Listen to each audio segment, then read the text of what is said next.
My name is Delia Marchand, and I turned 70 last spring. People in Savannah say I have the patience of a piano teacher, quiet, steady, with a spine that doesn't bend easily. I suppose that's true. For most of my life, I've measured time in beats and rests, in the way silence can hold a room together if you let it. That evening, the house smelled of roasted vegetables and thyme. The ceiling fan hummed softly, stirring the warm air while I stood at the stove, guiding a wooden spoon through a simmering pot of soup. It was the kind Rhea used to love when she came home from college, thick and golden, the kind that stayed with you on cool evenings. My phone buzzed on the counter. I almost ignored it, expecting some grocery alert or pharmacy reminder. When I wiped my hands and checked the screen, the words didn't make sense at first. Don't call or come over. We're done. No punctuation, no explanation, just those 7 words. Flat as a closing door. I stared for a long moment, the light from the screen trembling against the stainless steel pot. Then I typed 2 words in return. Got it. My thumb hovered over send, then pressed it. The sound was soft, barely audible. The flame beneath the pot hissed when I turned it off. Steam curled upward and faded, leaving the room strangely hollow. I set the spoon down and leaned against the counter, waiting for something: anger, tears, confusion. But none came. Only a stillness that felt both foreign and familiar, as if I'd been rehearsing for it all my life.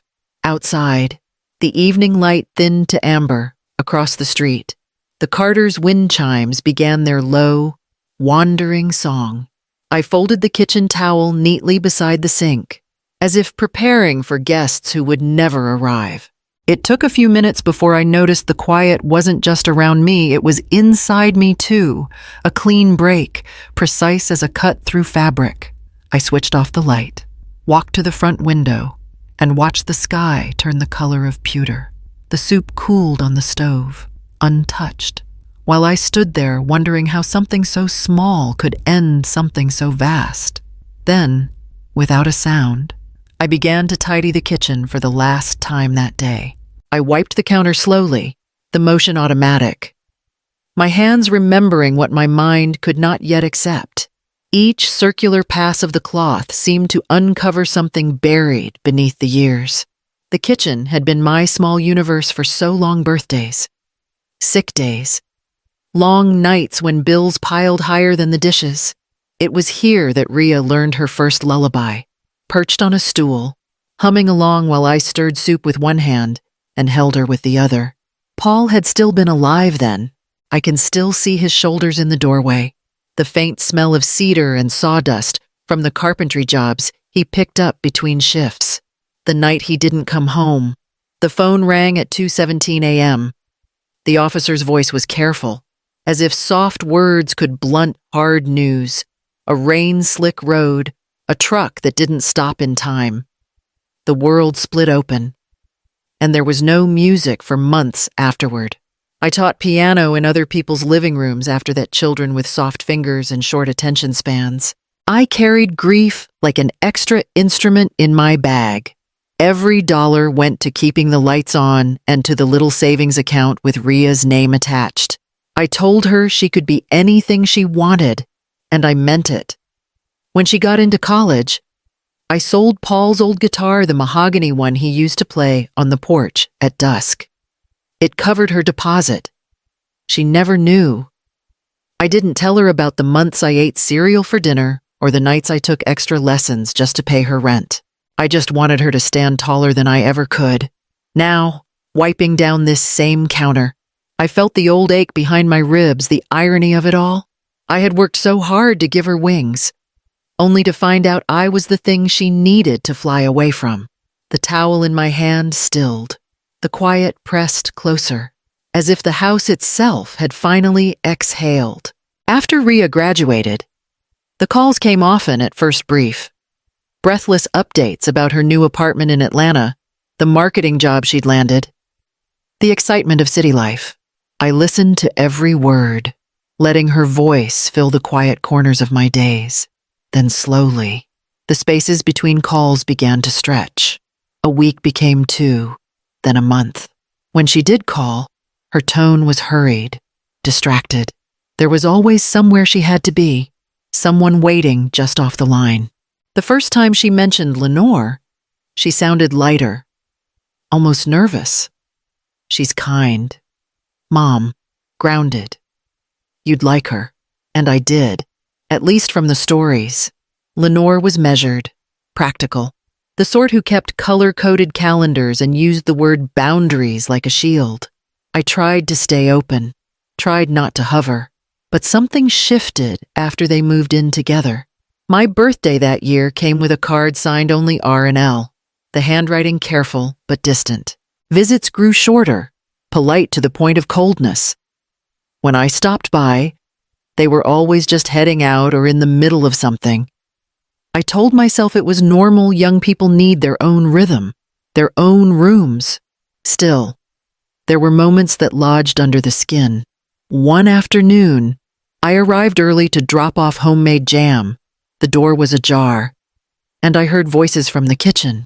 Lenore's voice was low, even, the way people speak when they believe they're being reasonable. She means well, she said, but she drains you.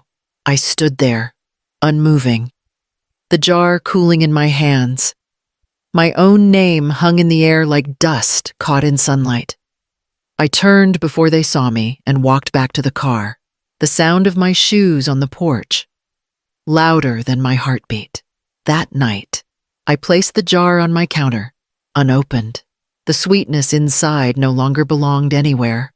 The quilt had taken me nearly 3 weeks to finish. Soft blue and gold colors Rhea loved as a child.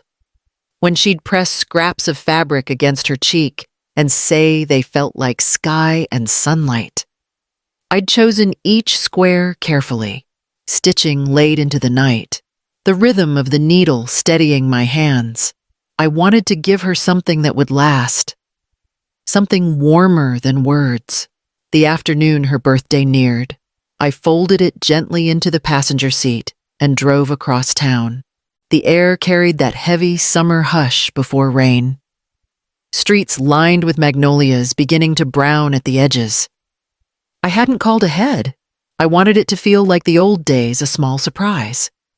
A quiet reminder that she was never far from my thoughts. Their townhouse sat at the end of a narrow street, the curtains drawn. I knocked twice. The sound of music floated faintly through the door, low and familiar, the song she and I used to play when she was little. For a moment, hope rose in me like breath before a word. Then the lock turned. Lenore appeared in the doorway, her smile polite, measured. "Oh, Delia," she said, keeping one hand on the frame. "We weren't expecting you." "I finished Rhea's quilt," I said, lifting it slightly. "Thought I'd drop it off." Her eyes flicked to the bundle, then past me to the quiet street. "She's resting. Maybe text first next time." Behind her, a burst of laughter echoed Rhea's voice. Unmistakable. I waited for Lenore to move, to call her out, to open the door just a little wider. She didn't. The air between us thickened. "That's all right," I managed. "I'll bring it another time." The words tasted foreign, rehearsed. I stepped back, nodding as if this were an ordinary moment between ordinary people. By the time I reached my car, the first drops of rain had started to fall. The quilt lay untouched beside me, still warm from my hands. That night, the phone lit up on my kitchen counter with 7 words that ended what I'd been pretending still lived. The morning after the message, I woke before dawn.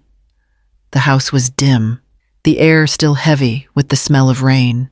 I sat at the kitchen table where the quilt had rested the night before and opened the small leather notebook I kept for grocery lists and lesson plans. The page stared back, empty and waiting. I wrote Rhea's name at the top.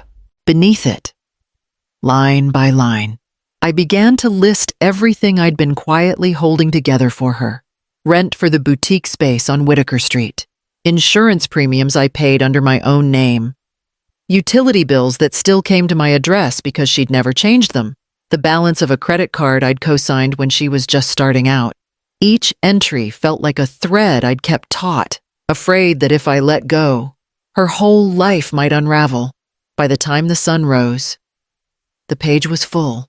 I made coffee, drank it black, and started making calls. One by one, I canceled each payment calmly, methodically, like closing piano keys after a long piece. At the bank downtown, I waited in line behind a man counting change into an envelope. When it was my turn, the teller looked up with a smile. "How can I help you today?" "Mrs. Marchand, I'd like to close all joint accounts associated with this signature." My voice sounded steadier than I felt. She glanced at the screen, then back at me. "Would you like to notify the cosigner first?" "No," I said. "They'll find out soon enough." Her pen hovered for a moment. Then she nodded and began typing. The sound of the keys echoed through the quiet lobby, clean and final. When I stepped outside, the clouds had broken. Sunlight spilled across the wet pavement, sharp and clear. I stood there for a long moment, the folder of documents pressed against my chest. For the first time in years, my hands weren't trembling. They were simply still steady, deliberate, my own. By the next morning, the decision had already settled in me like something that had been waiting years to be spoken. I moved through the house quietly, gathering what little I needed: a few changes of clothes, my medication, the folder from the bank, and Paul's old brass compass. It had been his father's once, the lid etched with a faint engraving, "Find your true north." I slipped it into my coat pocket without thinking. The metal cool against my palm, the cat wound around my ankles as I wrote a short note for my neighbor. "Marjorie, please feed Clementine. I'll be away for a while." I didn't bother to explain where or why. I placed the key under her doormat, locked the door, and stood on the porch for a moment, looking out over the damp street. The magnolia leaves still glistened from the storm. The world looked newly washed, almost forgiving. I started the car and drove east until the sky began to brighten, then turned north. The highway unspooled in long gray ribbons, traffic thinning the farther I went. Savannah's skyline shrank behind me, then disappeared altogether.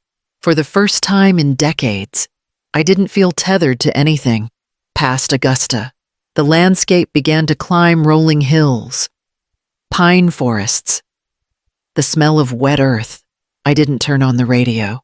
The only sound was the steady rhythm of tires over the road and the soft drumming of rain against the windshield. It sounded like applause, quiet and persistent, as if the world itself approved of my leaving. By the time I crossed into North Carolina, twilight had settled.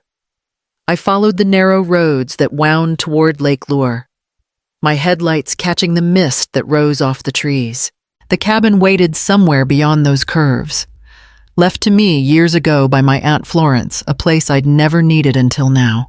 I drove on, the compass in my pocket a small, silent promise that I would find it. The cabin was smaller than I remembered from childhood visits, tucked between tall pines that swayed like they were keeping a secret. For 3 days, I lived without sound, but for the wind through the trees and the hum of the lake against the shore. I unpacked slowly, made tea on the old gas stove, and let the silence stretch. I didn't turn on my phone. The quiet had its own pulse, steady and unfamiliar, and I wanted to hear it clearly before anything else intruded. On the third morning, I gave in. The phone had been sitting on the nightstand like a sealed letter, patient and accusing.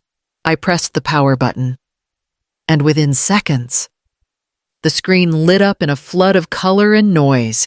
32 missed calls, 47 messages, voicemails stacked one after another until the inbox filled. I scrolled through the names Rhea, again and again, then Lenore, then numbers I didn't recognize. I listened to one, Rhea's voice, sharp with panic. "Mom, what did you do? The accounts are frozen. The rent check bounced. I can't even pay the supplier. Call me back. Please, another followed, her tone harder, defensive, then softer again. I just need to understand. I didn't mean it like that. Please, can we talk? Each message blurred into the next. The rhythm of shock, anger, fear. I could almost picture her pacing, phone in hand, waiting for something she once took for granted a response. A rescue. The messages from Lenore were fewer, but colder. You've made things difficult. You need to fix this before legal trouble starts. Her control cracked around the edges. I could hear it in the way her breath caught between words. I set the phone down, the screen still glowing. The cabin was silent again, except for the faint creak of wood in the wind. I thought of all the years I had solved their emergencies before they even began. How easily love had turned into labor. I turned the phone off, slid it into the drawer beside the bed, and whispered into the stillness. Now you see the cost of invisible hands. It was almost a month before Rhea found me. I agreed to meet her in Asheville, halfway between the cabin and the world I'd left behind. The cafe she chose was small, all polished wood and quiet jazz, the kind of place where people talked about new beginnings. I arrived early, ordered tea, and sat by the window. When they walked in Rhea first, Lenore behind her, the room seemed to tighten. My daughter looked tired, her hair pulled back too neatly, her eyes rimmed with exhaustion. Lenore's posture was still composed, but the tension in her jaw betrayed her. They sat across from me without a word. You just left, Rhea said finally, voice trembling between accusation and disbelief. No warning, no note, nothing. Do you know what you put us through? I reached into my bag and placed a manila folder on the table. This, I said softly, is what I've been doing for you for 7 years. Rhea hesitated, then opened it. Inside were bank statements, utility records, receipts, line after line of my handwriting, the invisible proof of every quiet rescue.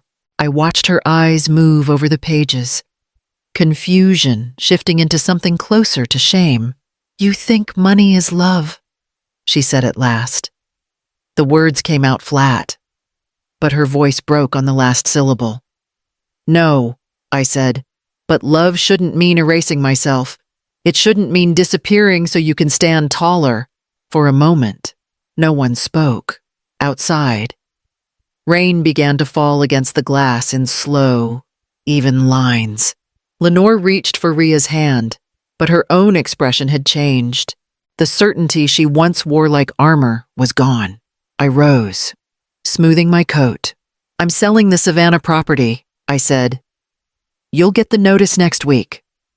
This isn't punishment. It's protection. Rhea's mouth parted as if to protest, but no words came. I left the folder on the table, still open between them, and walked toward the door. The rain outside smelled clean, like something that had just been forgiven. 2 weeks after the meeting, the papers arrived in a thick envelope from the attorney's office in Savannah. The sale of the house had gone through faster than I expected. I opened the folder at the cabin's kitchen table, the same place where I'd first made the list, and read each page slowly before signing my name at the bottom. The pen didn't shake this time. The sound of it sliding across paper felt clean, deliberate. I had already decided where the money would go. During those long, sleepless nights after I left, I'd spoken with a local legal advisor in Asheville, a patient woman named Claire Whitmore who specialized in nonprofit trusts. Together, we created the Marchand Trust, a small but permanent fund for older women starting over after losing their families, their homes, or the lives they'd built around other people's needs. Claire smiled when I explained why it mattered. You're turning grief into ground, she said. That's rare. When the trust account was finalized, I met with her one last time to revise my will. Rhea's name remained on the document, but the inheritance clause changed. I asked that it be written plainly should she ever need shelter. She may apply here like anyone else. It wasn't revenge. It was order love with boundaries. Compassion that didn't require surrender. I wanted her to have a place to land if the world ever collapsed around her, but not one she could own by default. As the notary sealed the envelope, I felt an unexpected calm. The air outside was cold but gentle, sunlight glinting off the frost that rimmed the pines. When I walked back to my car, the weight I'd carried for years felt lighter, like it had been quietly passed into steadier hands. The trust existed now, real and independent. Its name printed clearly on the certificate. It was the first thing I'd built that didn't depend on anyone's gratitude to survive. By the time summer softened into fall, the lake had turned a deeper blue. Mornings were wrapped in fog that lifted slowly, revealing a world rinsed clean. I spent my days tending a small garden behind the cabin herbs, tomatoes, a few stubborn flowers that refused to bloom until late in the season. The soil here was rough and full of stones, but it rewarded patience. I liked that about it. The brass compass sat on the porch rail, catching light each afternoon. It always pointed north, unwavering. The needle steady, no matter how strong the wind moved through the trees. Paul used to say that direction wasn't just about where you were headed, it was about knowing when to stop walking. I thought about that often. The mailbox at the end of the gravel path rarely held anything but catalogs or newsletters. So when I saw the pale blue envelope waiting one morning, I knew before I touched it who had sent it. The handwriting was still familiar, though slower, as if written through hesitation. I carried it inside, sat at the table, and opened it carefully. "Mom, I'm sorry. I understand now. I hope you're okay." Signed, simply, Ria.